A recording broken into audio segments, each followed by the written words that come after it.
We really think that hemp has a vital role it can play with crop rotation, as well as potentially planting in key runoff areas around the lake as a buffer zone to prevent that nutrient load from getting in the lake in the first place.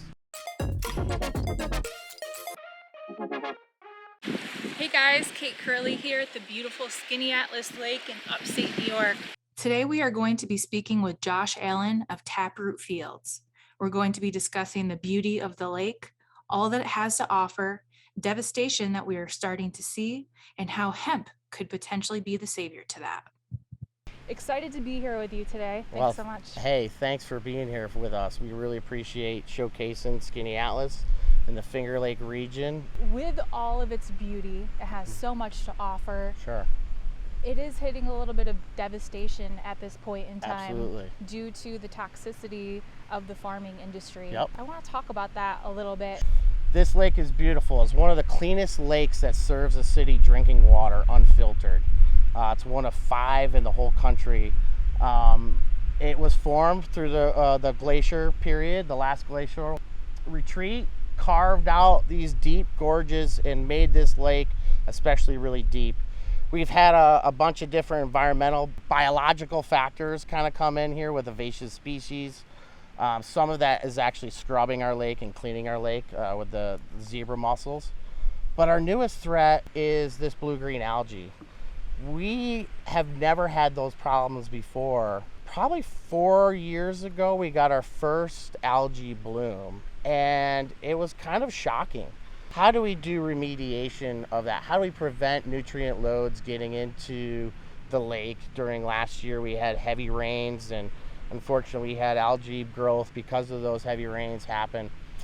But it's not just farmers, it's people building new places, old septic tanks, and the earth probably being warmer than it ever has.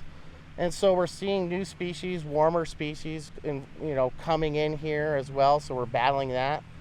So we really think that hemp has a vital role it can play with crop rotation, as well as potentially planting in key runoff areas around the lake as a buffer zone to prevent that nutrient load from getting in the lake in the first place.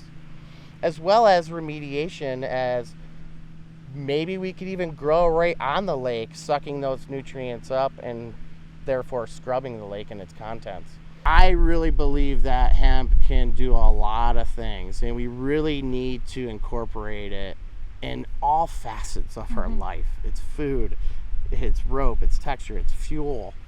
The list goes on. And we lost this right, 100 years ago, really, almost, to do hemp. And so we have to relearn and take on what the Europeans are doing for what we've lost, that knowledge and infrastructure to support all this. So it's going to take time to get that going, but I think we're heading there. We're getting there. We're getting there pretty close. Now I just want the government, the USDA, and the Fed programs to also support us. Absolutely. In this, because I do think this is critical for farmers, traditional farmers, to use in rotation with their normal crops.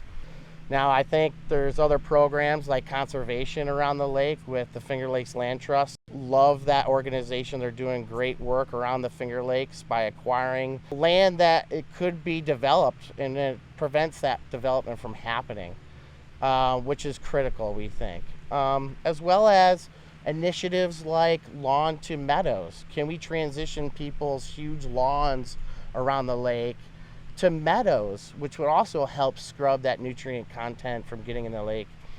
We think doing a lot of these things will have the benefits for our future grandchildren. And that's what we're really hoping to do, is preserve this place as much as we possibly can. Well, as you said, the time is now, and I think more than ever, everyone is waking up to all the things that climate change is doing, from the huge fires in California to what's happening in this lake right now. We're stripping the Earth's soil quicker than we're replenishing it, unfortunately. And so my worry is dust bowls in the future that we've once had back in history. You think Crazy we'd learn? times. We think we'd learn our You lesson, would but we haven't, unfortunately. A topic that you just brought up, the Dust Bowl, is a great Sure. example of what can happen to our entire planet so Absolutely. easily.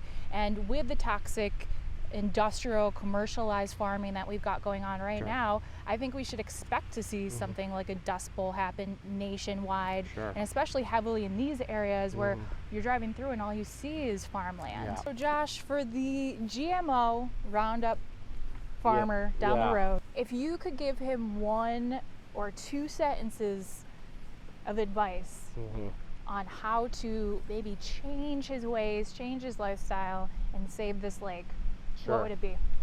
Wow, that's a great question. Man, give up traditional farming? No, I Stop what you're. Yeah, no, I don't say that. I know these guys are doing it for a reason, and it comes down to cost for most of it to do these things. Growing organic and doing those kind of things is kind of expensive right now. That's other laws that we need to change, right? Because we should not be paying more for stuff that comes out of the earth naturally, really. That's where hemp, I think, can play a real key role in this, is can we move them to a fallow field to go 3 years to get organic certification? Can we cut that time in half? And then can we show them the ways to do it with success in a way that they're going to have great crop yield? They're not going to have all these other problems that is typical for this kind of stuff. And we're also going to be in a cleaner environment because we're not spraying these chemicals. One major aha moment for me this year, I was at the World Ag Expo, and I was seriously so surprised walking through the expo and the floors and meeting all these farmers. And I mean, families, you've got little toddlers to great grandpa, everybody in the family is a farmer. And they're amazing, great people trying to provide food for their family and others. And so I was really woken up to the fact that it's a lot of these people that are using the GMO and Roundup and toxic chemicals on their plants. They're not bad people. They're not trying to do bad either for the planet. And if they were just educated and understood how they could change their ways to help themselves and their families and this earth, they would. Yeah. We have a guy who's a 5th generation farmer who's been helping us, and it's been great to see his inquiry on what we're doing and the methodology of what we're doing, and seeing him shift. And that's been a huge aha moment for me, that I'm exciting him in the possibility of doing things the way we should be doing them, really, quite frankly. So it gives me great hope. Our lives were different back then. We just sprayed things and try to kill things, right? Now it's a different mindset, and I think now more than ever we know that. Well, thank you so much, Josh. Let's thank you. Clean the lakes and go hemp. Absolutely. Awesome. Thanks.